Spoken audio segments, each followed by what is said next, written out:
আসসালামু আলাইকুম প্রিয় শিক্ষার্থীরা, ঈদের শুভেচ্ছা জানিয়ে আজকে পঞ্চম শ্রেণীর বাংলা অনলাইন ক্লাসে তোমাদের স্বাগত।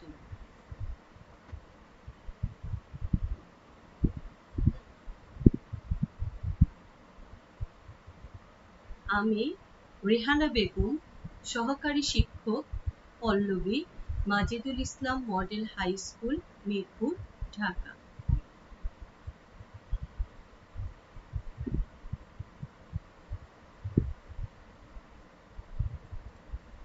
আমাদের আজকের পাঠ কবিতা স্বদেশ। কি বলতো? স্বদেশ কবিতা নিয়ে আজকে আমরা আলোচনা করব। লিখেছেন আহসান হাবিব। তাহলে কি নিয়ে আলোচনা করব বলতো? কবিতা স্বদেশ, লিখেছেন আহসান হাবিব। তাহলে আমরা পাঠে যাওয়ার আগে আমরা কবিতাটি চলো আবৃত্তি করে নিই। স্বদেশ, আহসান হাবিব। এই যে নদী, নদীর জোয়ার, নৌকা সারে সারে, একলা বসে আপন মনে বসে নদীর ধারে, এই ছবিটি চেনা, মনের মধ্যে যখন খুশি এই ছবিটি আঁকি, এক পাশে তার জারুল গাছে দুটি হলুদ পাখি, এমনি পাওয়া এই ছবিটি করিতে নয় কেনা, মাঠের পরে মাঠ চলেছে নেই যেন এর শেষ, নানা কাজের মানুষগুলো আছে নানান বেশ, মাঠের মানুষ যায় মাঠে আর হাটের মানুষ হাটে, দেখে দেখে একটি ছেলে সারাটি দিন কাটে, এই ছেলেটির মুখ সারা দেশের সব ছেলেদের মুখেতে টুকটুক।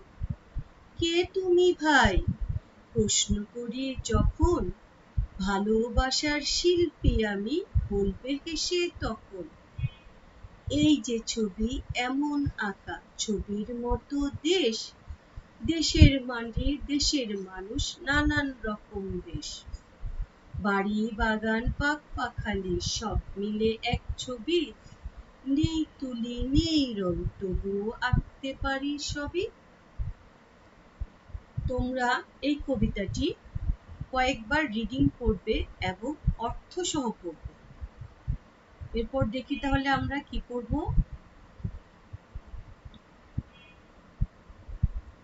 এরপরে আছে শব্দের অর্থ, কিন্তু শব্দের অর্থে যাওয়ার আগে আমরা কবিতার মূল ভাবটা পড়বো না?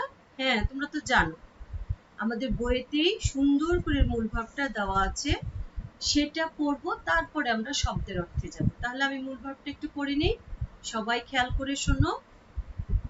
স্বদেশ কবিতাটির মূল ভাব। বাংলাদেশ নদীমাতৃক দেশ। তাহলে আমাদের দেশ কি বলতো?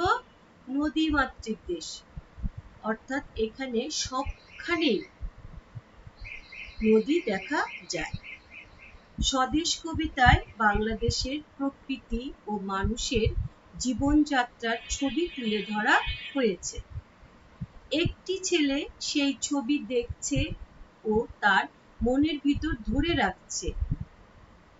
নদীর জোয়ার, নদীর তীরে নৌকা বেঁধে রাখা, গাছে গাছে পাখির কলকাকলি, সবই ছেলেটির মনে নিজের দেশের জন্য মায়া, মমতা ও ভালোবাসার অনুভূতি যোগাচ্ছে। তার মানে এই কবিতার মূল ভাবটা কি বলেছে? যে আমাদের দেশ নদীমাতৃক দেশ বলতে চারিদিকেই আমাদের অসংখ্য নদী ছড়িয়ে আছে, এবং আমাদের দেশের প্রকৃতি এত সুন্দর ও মানুষের জীবনযাত্রার মান, জীবনযাত্রার যে ছবি, সেটা এই কবিতায় তুলে ধরেছে। আর একটি ছেলে সেই ছবি দেখছে আর মনের ভিতরে ধরে রাখছে। কি দেখছে? সে গাছে পাখি বসে আছে, নদীর তীরে নৌকা যাচ্ছে, এগুলা সে দেখছে এবং মনের ভিতরে ধরে রাখছে। নদীর জোয়ার, নদীর তীরে নৌকা বেঁধে রাখা, গাছে গাছে পাখি কলকাকলি, এইসবই সে মনের মধ্যে ধরে রাখছে, আর দেশের জন্য যে তার মায়া, মমতা এবং ভালোবাসা আছে সেটা সে বোঝাচ্ছে।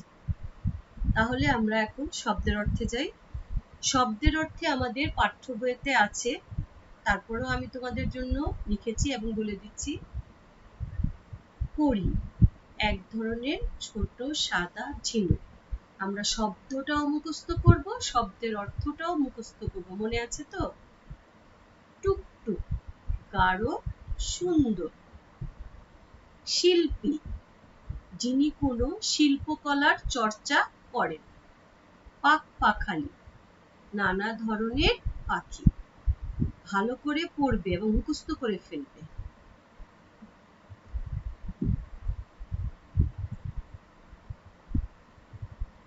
এক কথায় প্রকাশ, মূল্য দিয়ে কেনা যায় না যা। কি বলো দেখি? অমূল্য। যা মূল্য দিয়ে তা কি করা যায় না? কেনা যায় না। স্বাদ নেই এমন, কি হবে? হ্যাঁ, তোমরা পারো তো। বিষাদ, নিজের দেশ, এটা তোমরা সবাই পারবো। স্বদেশ, নদীমাতা যার, নদী মাতৃ। যিনি কোনো শিল্পকলার চর্চা করেন, তিনি তাকে কি বলে? শিল্পী।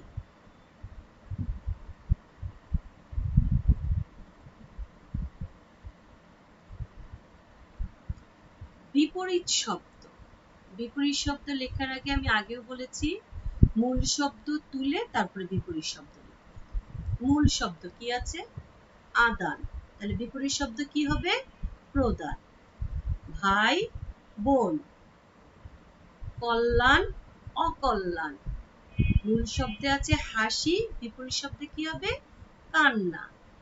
কেনা বেচা।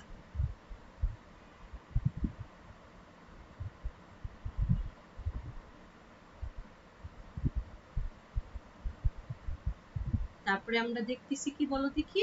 সমার্থক শব্দ। নৌকা, নৌকাকে কি বলা হয়? তরি। দিন, কি বলবো আমরা? দিবস। শেষ, সমাপ্ত। মন, হৃদয়। তীর, বলো? কিনারা। আমরা এগুলা শব্দের অর্থ, বিপরীত শব্দ, সমার্থক শব্দ এবং এক কথার উত্তর যে আমরা এগুলা পড়লাম, এই কবিতা থেকে এরকম আসতে পারে। আমি তো আগেই বলেছি, আগে কি কবিতা পড়েছি বলতো? দুই তীরে। সেখানে আমি বলেছি না যে আমরা একটা কবিতা থেকে আমাদের বাংলাতে যে প্রশ্নটা আসবে আমরা 4টা প্রশ্নের উত্তর দিতে পারবো। যেমন এক কথার উত্তর থাকে এই শব্দের অর্থ থেকেই, সেটা দিতে পারবো। বিপরীত শব্দ থাকতে পারে, সমর্থক শব্দ থাকতে পারে। এই জন্য কিন্তু আমি তোমাদের প্রতিটা কবিতাতে কেমন হতে পারে সেগুলো দিয়ে দিচ্ছি।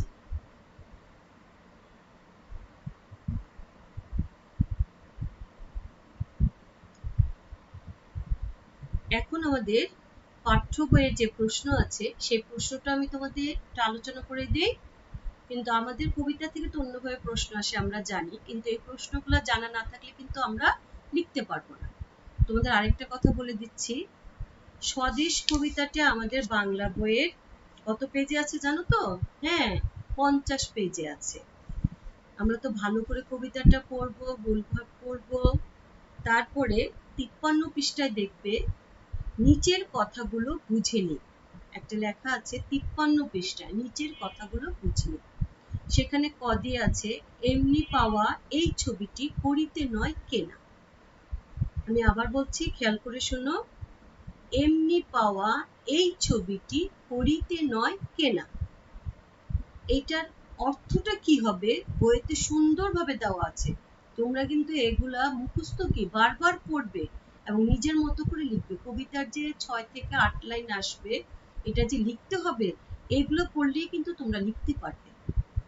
53 পৃষ্ঠার নিচের কথাগুলো বুঝে নেই। নিচে যে কথাগুলো আছে ক নম্বরে, এমনি পাওয়া এই ছবিটি করিতে নয় কেনা, সুন্দরভাবে দেওয়া আছে। এটা অর্থটা হয়ে আছে মাঠের পরে মাঠ চলেছে, নেই যেন এর শেষ। আমি আবার বলছি ক নম্বরটা, মাঠের পরে মাঠ চলেছে, নেই যেন এর শেষ। গয় আছে এই যে ছবি এমন আঁকা, ছবির মতো দেশ, দেশের মাটি দেশের মানুষ নানা রকম বেশ। এই অর্থগুলো কি হবে এখানে সুন্দরভাবে দেওয়া আছে, তোমরা বারবার পড়বে এবং নিজের মতো করে লিখবে। তাহলে দেখো আমাদের পাঠ্য বইয়ে যে প্রশ্ন দেওয়া আছে, গ্রাম বাংলার কোন ছবিটি আমাদের চেনা? সবাই কি আমরা গ্রামে গিয়েছি? মনে হয় সবাই গিয়েছি, তাই না? হ্যাঁ, সবাই। আমাদের চোখের সামনে প্রথমে ভেসে আসছে কি বলো দেখি? গ্রামে নদী, তারপরে কি? নদীর জোয়ার, আর কি থাকে? সারি সারি নৌকা বাঁধা থাকে, তাই না? এটা তো আমাদের সবার চেনা। তাহলে এই প্রশ্নের উত্তরটা আমি কিভাবে বলবো? গ্রাম বাংলার কোন ছবিটি আমাদের চেনা? গ্রাম বাংলার নদী, নদীর জোয়ার, সারি সারি নৌকার ছবি আমাদের চেনা। পারবো না সবাই? আশা করি সবাই পারবে। তারপরে প্রশ্ন আছে কি দেখো, কোন ছবিটি টাকা দিয়ে কেনা যায় না? আমি আবার বলছি, কোন ছবিটি টাকা দিয়ে কেনা যায় না? কোন ছবিটি বলো তো? আমাদের তো স্বদেশ কবিতাতেই আছেই। কোন ছবিটি? হ্যাঁ, নদী, নদীর জোয়ার, তারপরে কি? গাছের মধ্যে কি আছে বলো? এক পাশে জারুল গাছে দুটি হলুদ পাখি আছে। এই যে এইসব যে আমরা দৃশ্যগুলো দেখি, এগুলো তো মনের মধ্যে আমরা এঁকে রাখি। এটা কি কেউ খড়ি দিয়ে কিনতে পারবে? পারবে না। এইটাই বলেছে যে কোন ছবিটি টাকা দিয়ে কেনা যায় না। টাকা মানে কি? খড়ি, তাই তো? আগে টাকাকে কি বলতো? খড়ি। কোন ছবিটি টাকা দিয়ে কেনা যায় না? তাহলে তুমি বলো, নিজের থেকে বলো, কিভাবে বলবে? নদীর পাশে কি আছে? জারুল গাছে দুটি হলুদ পাখি। তারপরে কি? গ্রাম বাংলার নদী, নদীর জোয়ার। এই ছবিটি কি দিয়ে কেনা যায় না? টাকা দিয়ে কেনা যায় না। আমি আবার বলছি, নদী, গ্রাম বাংলার নদী, নদীর জোয়ার, তারপরে নদীর পাশে জারুল গাছে দুটি হলুদ পাখি বসে আছে। এই ছবিগুলো আমাদের মনের মধ্যে গেঁথে আছে। এই ছবিগুলো টাকা দিয়ে কেনা যায়। বুঝতে পেরেছো? আশা করি বুঝতে পেরেছো। এখন কি বলো দেখি, স্বদেশ কবিতায় কি দেখে ছেলেটির দিন কেটে যায়? আবার বলছি, স্বদেশ কবিতায় কি দেখে ছেলেটির দিন কেটে যায়? কি দেখে বলো দেখি? এই যে কবিতার লাস্টের অংশটুকু আছে না, 50 পৃষ্ঠায় দেখো, মাঠের পরে মাঠ চলেছে, নেই যেন এর শেষ, নানা কাজের মানুষগুলো আছে নানান বেশ, মাঠের মানুষ যায় মাঠে আর হাটের মানুষ হাটে, দেখে দেখে একটি ছেলের সারাটি দিন কাটে। তাহলে কি? মাঠের পরে মাঠ চলছে, এর কোনো শেষ নাই, এবং নানা কাজের মানুষ, যে যেখানে কাজ করে সে সেখানে চলে যায়, তাই না? আর হাটের মানুষ হাটে যায় আর মাঠের মানুষ মাঠে যায়। এইসব দেখে ছেলেটি সারাটা দিন কেটে যায়। কবিতার প্রশ্ন, তোমরা কবিতার যে লাইনগুলো আছে এগুলো অর্থগুলো দিয়েই তুমি কবিতার প্রশ্ন দিতে পারবে। এটা তো বইয়ের আছে, কিন্তু আমাদের বাংলায় কিভাবে প্রশ্ন আসবে কবিতায় বলেছি না? হ্যাঁ, আমি আবার বলছি, 3টা প্রশ্ন দেওয়া থাকবে। প্রথমে কবিতার 6 থেকে 8 লাইন তুলে দিবে।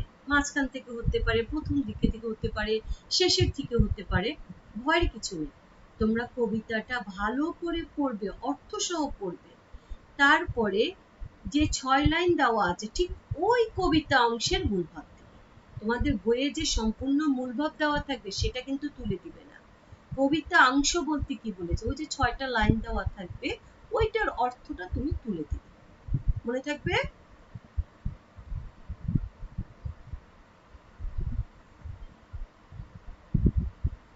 তাহলে দেখো আমাদের নমুনা প্রশ্ন কেমন হতে পারে। দেখো, আমি তোমাদের কবিতা থেকেই 6টা লাইন তুলে দিয়েছি। কি দিয়েছি দেখো তো? মনের মধ্যে যখন খুশি এই ছবিটি আঁকি, এক পাশে তার জারুল গাছে দুটি হলুদ পাখি, এমনি পাওয়া এই ছবিটি খড়িতে নয় কেনা। এরকম 6টা লাইন বা 8টা লাইন তুলে দিবে। প্রথম প্রশ্ন থাকবে 2, দ্বিতীয় প্রশ্ন থাকবে 5 এবং তৃতীয় প্রশ্নটা থাকবে 3। এই কবিতাতে মোট 10 মার্কের প্রশ্ন থাকবে। দেখো এখানে ক নম্বর প্রশ্ন এমনও দিতে পারে, গ্রাম বাংলার কোন ছবিটি আমাদের চেনা? এর আগেই বলেছি তোমরা সবাই পারবে, এটা কি আমার বলার দরকার আছে? না, এটা বলবো না, তোমরা সবাই পারবে। তারপরে দ্বিতীয়টা দিয়েছে, দেখো কবিতা অংশটির মূল ভাব 5টি বাক্যে লিখো। আরেকটা কথা আগেও বলেছি, যখন বাক্যে বলবে তখন কি বলবা? প্রথমে কটা দিবে, গ্রাম বাংলার কোন ছবিটা লিখবো, গ্রাম বাংলার যে ছবিগুলো আমাদের চেনা, লিখে স্টার চিহ্ন দিয়ে 1 2 বা পক্ষ দিয়ে বা স্টার চিহ্ন দিলে স্টার চিহ্ন দিয়ে 2টা বাক্যে লিখবে।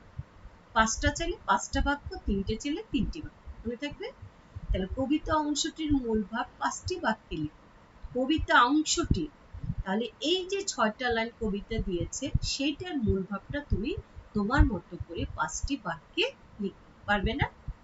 শুরু করব কিভাবে? কবিতা অংশটির মূল ভাব হলো, তারপরে কি লিখবো বলো? তুমি বলতে পারবে না? হ্যাঁ পারবে তো, চেষ্টা করো, আমি তো আছি, বলো। প্রথমে আমরা বলতে পারি কবিতা অংশটির কোন কবিতার, বলো? স্বদেশ কবিতা, তাই না? এই কথাটা আমরা বলে দিতে পারি, কবিতা অংশটি স্বদেশ কবিতা। তারপরে আমরা নিজের মতো বলতে পারবো আমাদের দেশ কি? শস্য শ্যামল, শস্য শ্যামলে দেশে মাঠে মাঠে কি? ফসলের সমাহার। তারপরে কি আছে? গাছে গাছে পাখি, একটি ছেলে মুগ্ধ হয়ে সে ছবি দেখছে আর তার মনের মধ্যে ধরে রাখছে। জারুল গাছে হলুদ পাখি, কয়টি পাখি? 2টি হলুদ পাখি বসে আছে এবং সেই পাখি দেখে তার মায়ার মমতার ভালোবাসা অনুভূতি যোগাচ্ছে। এই অনুভূতি ও সৌন্দর্য টাকা দিয়ে কেনা সম্ভব নয়।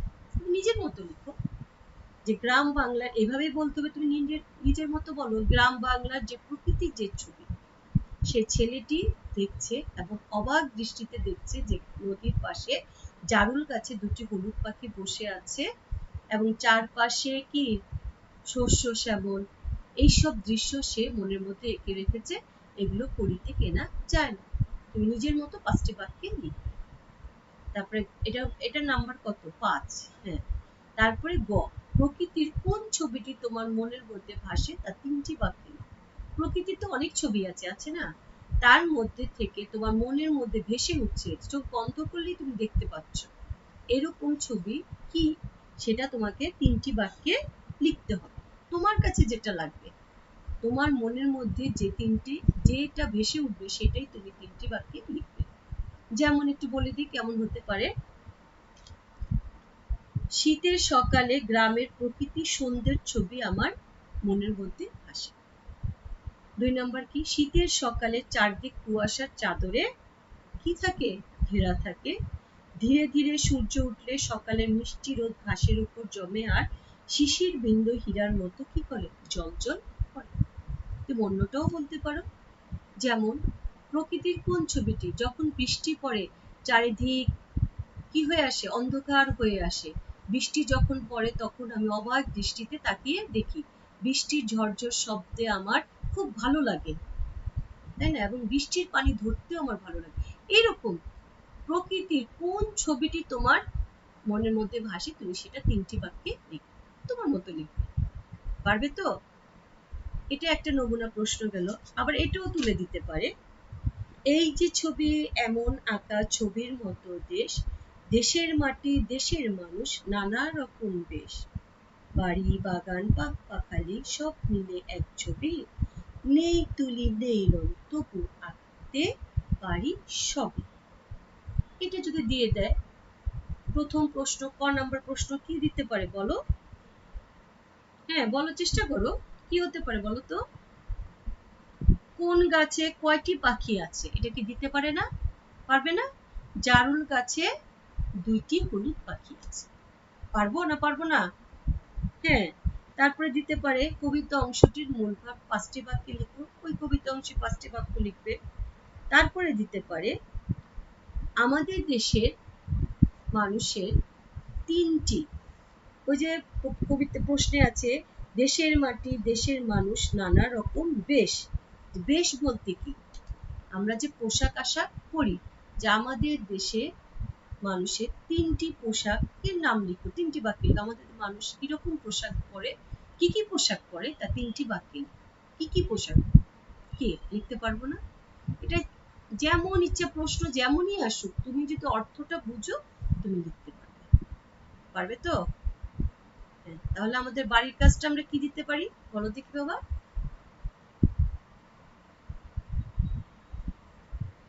এই নমুনা প্রশ্নটাই থাকবে নাকি নতুন কিছু দিব? আচ্ছা ঠিক আছে, নমুনা প্রশ্নটাই থাকবে, পড়াও ও লেখা। আরেকটা কথা মনে রাখবে, আমাদের কবিতার সাথে রিলেটেড, যেমন স্বদেশ বলতে কি নিজ দেশ, নিজ দেশ, আমরা কোন দেশে বাস করি? বাংলাদেশে, তাই না? তাহলে আমাদের রচনা কিন্তু আসতে পারে বাংলাদেশ বা আমাদের দেশ। কি পারবো না?